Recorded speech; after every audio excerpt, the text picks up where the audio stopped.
Hello friends, welcome back to the English class. ನಮ್ಮ previous ಕ್ಲಾಸಲ್ಲಿ gentlemen of the jungle ಅನ್ನುವಂಥ ಪಾಠದಲ್ಲಿ ಆನೆ ಯಾವ ರೀತಿಯಾಗಿ ಮನುಷ್ಯನಿಗೆ ಅನ್ಯಾಯ ಮಾಡ್ತು ಅನ್ನೋದನ್ನು ನಾವು ನೋಡಿದ್ವಿ. ಅದೇ ಸಂದರ್ಭದಲ್ಲಿ ಸಿಂಹ, ಕಾಡಿನ ರಾಜನಾದಂಥ ಸಿಂಹ ಬಂದು ಅವರಿಗೆ ಪರಿಹಾರ ಸೂಚಿಸಬೇಕು ಅಂತ ತಿಳ್ಕೊಂಡು ಕಮಿಷನ್ ಆಫ್ ಎನ್ಕ್ವೈರಿನ ನೇಮಕ ಮಾಡಬೇಕು ಅಂತ ನಿರ್ಧಾರ ತೆಗೆದುಕೊಳ್ಳುತ್ತೆ. ಕಮಿಷನ್ ಆಫ್ ಎನ್ಕ್ವೈರಿನ ನೇಮಕ ಮಾಡುವಂಥ ಹೊಣೆ ಆ ಕಾಡಿನ ಮಂತ್ರಿಗಳಲ್ಲಿ ಒಬ್ಬರಾದಂತಹ ಆನೆ ತೆಗೆದುಕೊಂಡು ತನಗೆ ಬೇಕಾದಂತಹ ವ್ಯಕ್ತಿಗಳನ್ನು ಅದರಲ್ಲಿ ಮೆಂಬರ್ಸನ್ನಾಗಿ ಮಾಡಿಕೊಳ್ಳುತ್ತೆ. ಮೆಂಬರ್ಸ್ಗಳು ಯಾರ್ಯಾರಿದ್ರು ಅನ್ನೋದನ್ನು ನಮ್ಮ ಪ್ರಿವಿಯಸ್ ಕ್ಲಾಸಲ್ಲಿ ನಾವು ನೋಡಿದ್ವಿ ಆಲ್ರೆಡಿ. ಅದರ ಬಗ್ಗೆ ಮತ್ತೆ ಹೇಳುವಂಥ ಅವಶ್ಯಕತೆ ಇಲ್ಲ. ಮನುಷ್ಯ ಅಲ್ಲಿರುವಂಥ ಎಲ್ಲ ಪ್ರಾಣಿಗಳನ್ನು ನೋಡಿ ನನ್ನ ಕಡೆಯಿಂದಲೂ ಒಬ್ಬ ವ್ಯಕ್ತಿ ಇರಬಾರ್ದೆ ಅಂತ ಕೇಳಿದಾಗ ಅಲ್ಲಿರುವಂಥ ಪ್ರಾಣಿಗಳು ಹೇಳ್ತಾರೆ, ಮನುಷ್ಯರಾದಂತಹ ನಿಮಗೆ ಸರಿಯಾದ ತಿಳುವಳಿಕೆ ಅಥವಾ ವಿದ್ಯಾಭ್ಯಾಸದ ಕೊರತೆ ಇದೆ. ಕಾಡಿನ ಕಾನೂನಿನ ಬಗ್ಗೆ ಪ್ರಾಣಿಗಳಿಗೆ ಮಾತ್ರ ಗೊತ್ತು. ಆದ್ದರಿಂದ ಪ್ರಾಣಿಗಳೇ ಈ ಒಂದು ನ್ಯಾಯವನ್ನು ಬಗೆಹರಿಸಬೇಕು. ಅದಕ್ಕೋಸ್ಕರ ಈ ಕಮಿಷನ್ ಆಫ್ ಎನ್ಕ್ವೈರಿನಲ್ಲಿ, ತನಿಖಾ ಆಯೋಗದಲ್ಲಿ ಕೇವಲ ನಾವು ಪ್ರಾಣಿಗಳನ್ನು ಮಾತ್ರ ಇಟ್ಟಿದ್ದೀವಿ ಅನ್ನೋ ಮಾತನ್ನು ಪ್ರಾಣಿಗಳು ಹೇಳಿದಾಗ ಮನುಷ್ಯ ಸುಮ್ಮನಾಗ್ತಾನೆ. ಈಗ ತನಿಖಾ ಆಯೋಗ ಕೂತ್ಕೊಂಡಾದ್ಮೇಲೆ ಯಾವ ರೀತಿಯಾದಂತಹ ಒಂದು ವರ್ತನೆ ಆಗತ್ತೆ ಅಥವಾ ಯಾವ ರೀತಿಯಾದಂತಹ ನ್ಯಾಯವನ್ನು ಬಗೆಹರಿಸಲಿಕ್ಕೆ ಪ್ರಾರಂಭಿಸಲಾಗುತ್ತೆ ಅನ್ನೋದನ್ನು ಇವತ್ತಿನ ಕ್ಲಾಸಲ್ಲಿ ನಾವು ನೋಡಬೇಕಾಗತ್ತೆ. So shall we start? ಶುರು ಮಾಡೋಣ. Good. The commission sat to take the evidence. ತನಿಖಾ ಆಯೋಗದಲ್ಲಿ ಇರಬೇಕಾದಂಥ 5 ಜನರು ಪ್ರಾಣಿಗಳು ಕೂತ್ಕೊಂಡು ಒಬ್ಬೊಬ್ಬರಾಗಿ ಸಾಕ್ಷಿಗಳನ್ನು ಕರೆದರು. ಎವಿಡೆನ್ಸ್ ಅಂದರೆ ಸಾಕ್ಷಿ ಅಂತ ನಾವು ಹೇಳ್ತೀವಿ. The right honourable mister elephant was first called. ಮೊದಲಿಗೆ ತನಿಖಾ ಆಯೋಗದ ಜನರು ಕರೆದಿದ್ದು ಆನೆಯನ್ನು. ಸ್ವಲ್ಪ ಕಲ್ಪನೆ ಮಾಡ್ಕೋಬೇಕು. ಈ ತನಿಖಾ ಆಯೋಗ ರಚನೆ ಮಾಡಿದ್ದು ಅದೇ ಆನೆನೇ, ಅಲ್ಲಿರುವಂಥ ಅಪರಾಧಿ ಸ್ಥಾನದಲ್ಲಿ ನಿಂತಿದ್ದು ಅದೇ ಆನೆನೇ. ನೋಡೋಣ ಏನಾಯ್ತಂತ. He came along with the superior air, brushing his tusks with the supplying which Mrs. Elephant had provided. ಅವನ ಆನೆ ಹೆಂಡತಿ ಕೊಟ್ಟಂತಹ ವಸ್ತುಗಳನ್ನು ತೆಗೆದುಕೊಂಡು ಅತ್ಯಂತ ಗತ್ತಿನಿಂದ ತನ್ನ ಟಸ್ಕ್ ಅಂದರೆ ತನ್ನ ಕೋರೆ ಹಲ್ಲುಗಳನ್ನು ಕ್ಲೀನ್ ಮಾಡ್ತಾ ಅತ್ಯಂತ ವೈಭವದಿಂದ ಆನೆ ಬಂತು. ಏನಂತ ಹೇಳುತ್ತೆ ನೋಡಿ. And in a authority voice set, ಅತ್ಯಂತ ಗಂಭೀರವಾದಂಥ ಧ್ವನಿಯಲ್ಲಿ ಹೇಳುತ್ತೆ. ಏನಂತ? Gentlemen of the jungle, there is no need for me to waste your valuable time in relating the story which I am sure you all know. ಕಾಡಿನ ಸಭ್ಯ ಜನರೇ, ಗಣ್ಯ ವ್ಯಕ್ತಿಗಳೇ, ಈ ಕೇಸ್ ಇದರ ಬಗ್ಗೆ ಇದೆ ಅನ್ನುವಂಥ ವಿಷಯ ನಿಮ್ಮೆಲ್ಲರಿಗೂ ಗೊತ್ತು. ಮತ್ತೆ ಆ ಕೇಸಿನ ಬಗ್ಗೆ ಹೇಳಿ ನಿಮ್ಮ ಅಮೂಲ್ಯವಾದಂಥ ಸಮಯವನ್ನು ಹಾಳು ಮಾಡೋದಕ್ಕೆ ನನಗಿಷ್ಟ ಇಲ್ಲ. ಅದಕ್ಕೋಸ್ಕರ ನಾನು ಡೈರೆಕ್ಟಾಗಿ ಪಾಯಿಂಟಿಗೆ ಬಂದ್ಬಿಡ್ತೇನೆ ಅಂತ ಹೇಳ್ತಾ ಈ ರೀತಿಯಾಗಿ ಎಕ್ಸ್ಪ್ಲೇನ್ ಮಾಡುತ್ತೆ. ಏನಂತ ಹೇಳುತ್ತೆ ಮುಂದೋಡ್ರಿ ಹೇಳ್ತೇನೆ. I have always regarded it's my duty to protect the interest of my friends. ಸ್ನೇಹಿತರೆ, ನಿಮಗೆಲ್ಲ ಗೊತ್ತು, ಯಾವುದೇ ಒಬ್ಬ ನನ್ನ ಸ್ನೇಹಿತ ನನಗೆ ಆಪತ್ಕಾಲದಲ್ಲಿ ಸಹಾಯಕ್ಕೆ ಕರೆದ್ರೆ ನಾನು ಯಾವತ್ತೂ ಇಲ್ಲ ಅನ್ನೋದಿಲ್ಲ. ಅದೇ ರೀತಿಯಾಗಿ ಏನಾಯಿತು ಮುನ್ನೋಡ್ರಿಗ. And this appears to have caused the misunderstanding between myself and my friend here. ಇದೇ ಇವತ್ತು ನನಗೂ ಹಾಗೂ ನನ್ನ ಸ್ನೇಹಿತನಂತಹ ಮನುಷ್ಯನ ನಡುವೆ ಭಿನ್ನಾಭಿಪ್ರಾಯ ಏರ್ಪಡಲಿಕ್ಕೆ ಕಾರಣವಾಗಿದೆ. ಭಿನ್ನಾಭಿಪ್ರಾಯ, ಮಿಸ್ಅಂಡರ್ಸ್ಟ್ಯಾಂಡಿಂಗ್ ಅಂತ ನಾವು ಹೇಳ್ತೀವಿ. ಭಿನ್ನಾಭಿಪ್ರಾಯ ಆಗಲಿಕ್ಕೆ ಮುಖ್ಯವಾದಂಥ ಕಾರಣವಾಗಿದೆ ಅಂತ ಆನೆ ಹೇಳುತ್ತೆ. ಯಾವ ರೀತಿಯಾಗಿ ಅದು ಮಿಸ್ಅಂಡರ್ಸ್ಟ್ಯಾಂಡಿಂಗ್ ಕಾರಣವಾಯಿತು ಅಂತ ಮುನ್ನೋಡೋಣ ಈಗ.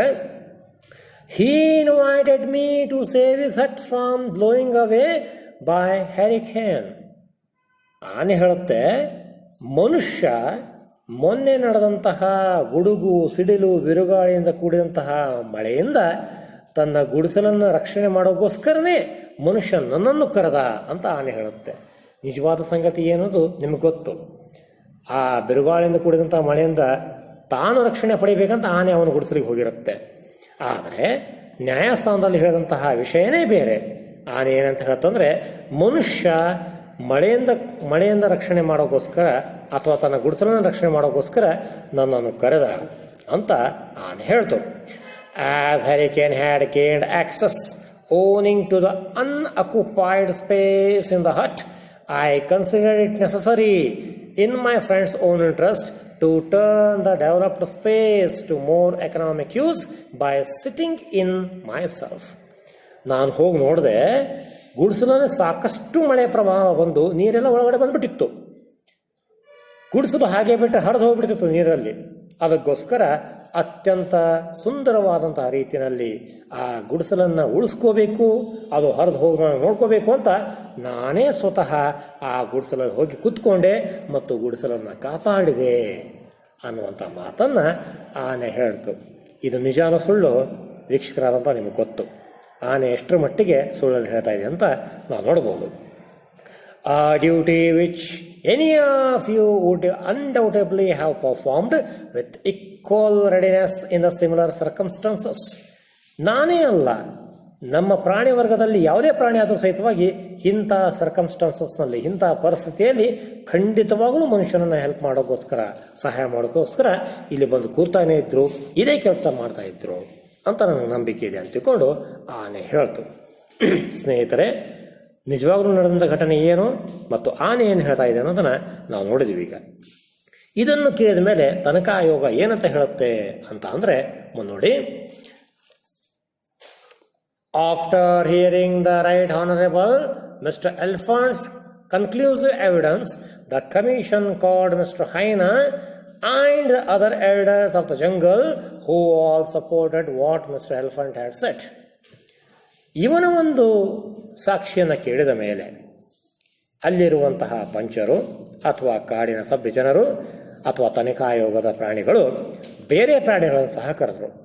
ಆ ಬೇರೆ ಪ್ರಾಣಿಗಳಲ್ಲಿ ಮೊದಲು ಬಂದಿದ್ದು ಹೈನಾ ಬಂದು ಮತ್ತು ಬೇರೆ ಇತರ ಪ್ರಾಣಿಗಳು ಬಂದು ಆನೆ ಏನಂತ ಹೇಳ್ತಲ್ಲ ಅದನ್ನೇ ಸಪೋರ್ಟ್ ಮಾಡಿದವು. ಹೌದು, ಆನೆ ಹೇಳಿದ್ದು ಕರೆಕ್ಟ್ ಇದೆ, ಆ ಗುಡಿಸಲು ಹರಿದು ಹೋಗ್ತಾ ಇತ್ತು, ಆನೆನೇ ಒಳಗಡೆ ಕುತ್ಕೊಂಡು ಆ ಗುಡಿಸಲನ್ನು ಕಾಪಾಡ್ತು ಅಂತ ಎಲ್ಲರೂ ಆನೆಗೆ ಸಪೋರ್ಟ್ ಮಾಡಿದರು. They then called the man who began to give the own account of dispute. ಪ್ರಾಣಿ ವರ್ಗದವರೆಲ್ಲರ ಒಂದು ಸಾಕ್ಷಿಯನ್ನು ಕೇಳಿದ ಮೇಲೆ, ಅವರ ಒಂದು ವಾದವನ್ನು ಕೇಳಿದ ಮೇಲೆ ಅಲ್ಲಿರಬೇಕಾದಂತಹ ಮಂತ್ರಿಮಂಡಲದವರು ಅಥವಾ ಅಲ್ಲಿರುವಂತಹ ಕಾಡಿನ ಸಭ್ಯ ಜನರು, ತನಿಖಾ ಆಯೋಗದ ಪ್ರಾಣಿಗಳು ಮನುಷ್ಯರನ್ನು ಕರೆದರು. ಮನುಷ್ಯ, ನೀನು ಹೇಳ್ತಿ ಹೇಳಬಾಪ ಅಂತ ಕರೆದಾಗ ಅದಕ್ಕೆ ಹೇಳೋದು ಮುಂದೋಡ್ರಿಗ. But the commission cut him short saying, my good man, please confine yourself to relevant issues. ಮನುಷ್ಯ ಬಂದು ಹೇಳ್ದ, ಆನೆ ಹೇಳ್ತಿರೋದ ಸುಳ್ಳು, ಆವತ್ತು ಮಳೆ ಬರ್ತಾ ಇತ್ತು, ಮಳೆ ಬಂದಾಗ ಆನೆ ನನ್ನ ಕಡೆ ಬಂತು ಅಂತ ಮೊದಲಿಂದ ಕಥೆ ಹೇಳಿಕಂತ ಹೋದಾಗ ಪ್ರಾಣಿ ವರ್ಗದವರೆಲ್ಲರೂ ಅವನನ್ನು ತಡೆದ್ರು. ಮನುಷ್ಯ, ಮಳೆ ಬಂದಿದ್ದು ನಮಗೆ ಗೊತ್ತು, ಆನೆನೂ ಅಲ್ಲಿ ಬಂದಿದ್ದು ನಮಗೆ ಗೊತ್ತು, ದಯಮಾಡಿ ನಿನ್ನ ವಾದ ಏನು ಅದನ್ನಷ್ಟೇ ಹೇಳು ಅಂತ ಅವನಿಗೆ ಸರಿಯಾಗಿ ಮಾತಾಡಲಿಕ್ಕೆ ಬಿಡಲಿಲ್ಲ. ಅವಾಗೇನಾಯಿತು ಮುನ್ನೋಡ್ರಿ. My good man, please confine yourself with the relevant issues. We have already heard the circumstances from the various unbased sources. All we wish you to tell us is whether the undeveloped space in your hut was occupied by anyone else before Mr. Elephant assumed his position. ಸರಿ ತಿಳ್ಕೊಳ್ರಿ. ನೋಡಪ್ಪ ಮನುಷ್ಯ, ನಮಗೆಲ್ರಿಗೂ ಗೊತ್ತು ಏನು ನಡೆದಿದೆ ಅಂತ ತಿಳ್ಕೊಂಡು, ಆದರೆ ನಾನು ನಿಮ್ಮನ್ನು ತಿಳ್ಕೊಬೇಕಾಗಿದ್ದು ಒಂದೇ ಒಂದು ವಿಷಯ ಏನಂದರೆ, ನಿನ್ನ ಗುಡಿಸಲು ಹರಿದು ಹೋಗ್ತಾ ಇತ್ತು. ಹರಿದು ಹೋಗೋ ಸಂದರ್ಭದಲ್ಲಿ ಆನೆ ಬರೋಕ್ಕಿಂತ ಮುಂಚಿತವಾಗಿ ಬೇರೆ ಯಾವುದಾದ್ರೂ ಪ್ರಾಣಿ ಬಂದು ಆ ಗುಡಿಸಲನ್ನು ರಕ್ಷಣೆ ಮಾಡಲಿಕ್ಕೆ ಮುಂದಾಯ್ತಾ ಅಂತ ಕೇಳಿದರು. ಮನುಷ್ಯ ಏನು ಹೇಳಬೇಕಂದ್ರೆ ಗೊತ್ತಾಗಲಿಲ್ಲ. ಸರಿ ತಿಳ್ಕೊಳ್ರಿ, ಪ್ರಾಣಿ ವರ್ಗದವ್ರು ಏನಂತ ಕೇಳ್ತಾರಂದರೆ, ಮಳೆಯಲ್ಲಿ ನಿನ್ನ ಗುಡಿಸಲು ಹರ್ಕೊಂಡು ಹೋಗ್ತಿರ್ಬೇಕಾದ್ರೆ ಆನೆ ಬರೋಕ್ಕಿಂತ ಮುಂಚಿತವಾಗಿ ಬೇರೆ ಯಾವುದಾದ್ರೂ ಪ್ರಾಣಿ ಬಂದು ಆ ಗುಡಿಸಲನ್ನು ಕಾಪಾಡಲಿಕ್ಕೆ ಪ್ರಯತ್ನ ಪಟ್ವಾ ಅಂತ ಕೇಳಿದ್ರು. ನಡೆದಂಥ ವಿಷಯನೇ ಬೇರೆ. ಗುಡಿಸಲಿನಲ್ಲಿ ಆನೆ ತನ್ನ ರಕ್ಷಣೆಗೋಸ್ಕರ ಬಂದಿತ್ತು, ಆದ ಪ್ರಶ್ನೆನೇ ಬೇರೆ ಯಾಕೆ ಕೇಳಿದಾಗ ಮನುಷ್ಯ ಏನಂತ ಹೇಳ್ತಾನೆ ಮುನ್ನೋಡ್ರಿ. The man began to say no but. ಮನುಷ್ಯ ಇಲ್ಲ ಆದರೆ ಅಂತ ಹೇಳಿಕಂತ ಮುಂದೆ ಹೋಗ್ತಾನೆ, ಆದರೆ ಅವನಿಗೆ ಸರಿಯಾಗಿ ಮಾತಾಡಲಿಕ್ಕೆ ಅವಕಾಶನೇ ಕೊಡೋದಿಲ್ಲ. ಅಲ್ಲಿರುವಂಥ ಪ್ರಾಣಿ ವರ್ಗದವರು ಸೇರಿ ಏನಂತ ಹೇಳ್ತಾರಂದರೆ, but at this point of commission declared that they had heard sufficient evidence from both sides and retired to consider their decision. ಆಯಿತು, ಯಾರು ಬಂದಿಲ್ಲಲ್ಲ, ಓಕೆ ಅಂತ ತಿಳ್ಕೊಂಡು ಅಲ್ಲಿರುವಂತಹ ಕಾಡಿನ ತನಿಖಾ ಆಯೋಗದವರು ಹೇಳ್ತಾರೆ, ಇದುವರೆಗೂ ನಾವು ಎರಡೂ ಪಾರ್ಟಿಯಿಂದ, ಆನೆ ಕಡೆಯಿಂದ ಮನುಷ್ಯನ ಕಡೆಯಿಂದ ಸರಿಯಾದಂತಹ ತನಿಖೆಯನ್ನು ಮಾಡಿದ್ವಿ, ಇಬ್ಬರಿಗೂ ಸರಿಯಾದ ಮಾತಾಡಲಿಕ್ಕೆ ಅವಕಾಶವನ್ನು ಕೊಟ್ವಿ ಮತ್ತು ಪರಪರವಾದಗಳನ್ನು ಕೇಳಿದ ಮೇಲೆ ತೀರ್ಮಾನವನ್ನು ಈಗ ಹೇಳಲಾಗತ್ತೆ ಅನ್ನೋಂಥ ಮಾತನ್ನು ಹೇಳಿದರು. ನಾನು ನಿಮಗೆ ಕೇಳುವಂಥ ಪ್ರಶ್ನೆ, ಮನುಷ್ಯನಿಗೆ ಅಲ್ಲಿ ಸರಿಯಾಗಿ ಮಾತಾಡಲಿಕ್ಕೆ ಅವಕಾಶವೇ ಕೊಡಲಿಲ್ಲ, ಇದು ನ್ಯಾಯ ಸಮೇತವಾದಂಥ ಜಡ್ಜ್ಮೆಂಟ್ ಅಲ್ಲ ಅನ್ನೋದು ನಮಗೆಲ್ಲರಿಗೂ ಗೊತ್ತಾಗತ್ತೆ. ಮುಂದೋಡ್ರಿ ಈಗ. After enjoying the delicious meal at the expense of Mr. Right Honorable Elephant, they reached their verdict, called the man and declared as follows. ಆವತ್ತು ಮಧ್ಯಾಹ್ನ ಆನೆಯ ಖರ್ಚಿನಲ್ಲಿನೇ ಅಲ್ಲಿರುವಂತಹ ತನಿಖಾ ಆಯೋಗದ 5 ಪ್ರಾಣಿಗಳು ಹೊಟ್ಟೆ ತುಂಬ ಊಟ ಮಾಡಿದವು. ಡೆಲಿಷಿಯಸ್ ಮೀಲ್, ಹೊಟ್ಟೆ ತುಂಬ ಊಟ ಮಾಡಿ ಮನುಷ್ಯನನ್ನು ಕರೆದ್ರು. ಕರೆದು ಏನಂತ ಹೇಳ್ತಾರೆ ನೋಡ್ರಿ. Declared as follows. In our opinion, the dispute has arisen through the regrettable misunderstanding due to the backwardness of your ideas. ಬಂದು ಹೇಳ್ತಾರೆ, ನೋಡಪ್ಪ ಮನುಷ್ಯ, ನನಗನ್ಸಿದ ಮಟ್ಟಿಗೆ ಈ ಜಗಳಕ್ಕೆ ಕಾರಣ ನಿಮ್ಮಿಬ್ಬರಲ್ಲಿರುವಂತಹ ಸ್ವಲ್ಪ ಮಿಸ್ಅಂಡರ್ಸ್ಟ್ಯಾಂಡಿಂಗ್ ಅಂದರೆ ಭಿನ್ನಾಭಿಪ್ರಾಯ, ಅದನ್ನು ಸ್ವಲ್ಪ ನೀವು ಸರಿಪಡಿಸ್ಕೊಂಡ್ಬಿಟ್ರೆ ಚೆನ್ನಾಗಿರುತ್ತೆ ಅನ್ನುವಂಥ ಮಾತನ್ನು ಹೇಳ್ತಾರೆ. ಅಷ್ಟೇ ಅಲ್ಲ, ಮುನ್ನೂರು ಏನು ಹೇಳ್ತಾರಪ್ಪ ಅಂದರೆ, ಮುನ್ನೂಡ್ರಿ. We consider that Mr. Elephant has fulfilled his scared duty of protecting your interests. ನಮ್ಮ ಪ್ರಕಾರ, ನಾವು ತನಿಖೆ ಮಾಡಿದ ಪ್ರಕಾರ, ಆನೆ ಬಂದು ನಿನ್ನ ಗುಡಿಸಲನ್ನು ಕಾಪಾಡಲಿಕ್ಕೆ ಹೆಲ್ಪ್ ಮಾಡಿದೆ. ಆನೆ ತುಂಬ ಒಳ್ಳೆ ಪ್ರಾಣಿ, ಅದು ಬಂದು ನಿನಗೆ ಸಹಾಯ ಮಾಡಿದೆ. ಅಷ್ಟೇ ಅಲ್ಲ, ಮುಂದೋಡ್ರಿಗ. As it is clearly for your good that the space should be put into the more economic use, and as you yourself have not yet reached the stage of the expansion which would enable to fill it, we consider it is necessary to arrange the compromise to suit both parties. ನಿನ್ನ ಕಡೆಯಂತೂ ಆ ಗುಡಿಸಲ ಉಳಿಸ್ಕೊಳ್ಳೋಕೆ ಆಗ್ತಿದ್ದಿಲ್ಲ, ಆದರೆ ಆನೆ ಬಂದು ಆ ಕೆಲಸವನ್ನು ಮಾಡ್ತು, ನಿನ್ನ ಗುಡಿಸಲವನ್ನು ಉಳಿಸ್ಕೊಡ್ತು. ಈ ಒಂದು ವಿಚಾರವನ್ನು ಮನಸ್ಸಲ್ಲಿಟ್ಕೊಂಡು ನಾವು ಎರಡೂ ಪಾರ್ಟಿಗೂ ಅನ್ಯಾಯ ಆಗಿರಬಾರ್ದು, ಆನೆಗೂ ಅನ್ಯಾಯ ಆಗಿರಬಾರ್ದು, ಮನುಷ್ಯನಿಗೂ ಅನ್ಯಾಯ ಆಗಿರಬಾರ್ದು ಅಂತ ಒಂದು ನಿರ್ಧಾರವನ್ನು ಕೊಡ್ತಾ ಇದ್ದೀವಿ ಅಂತ ಹೇಳುತ್ತೆ. ಅದೇನು ನಿರ್ಧಾರ? Mister elephant shall continue his occupation of your hut. ಆನೆ ಇನ್ನು ಮುಂದೆ ಆ ಗುಡಿಸಲಲ್ಲಿ ತನ್ನ ವಾಸವನ್ನು ಮುಂದುವರಿಸಬೇಕು. ಅಷ್ಟೇ ಅಲ್ಲ, but we give you permission to look for the site where you can build another hut more suited of your needs, and we will see that you are well protected.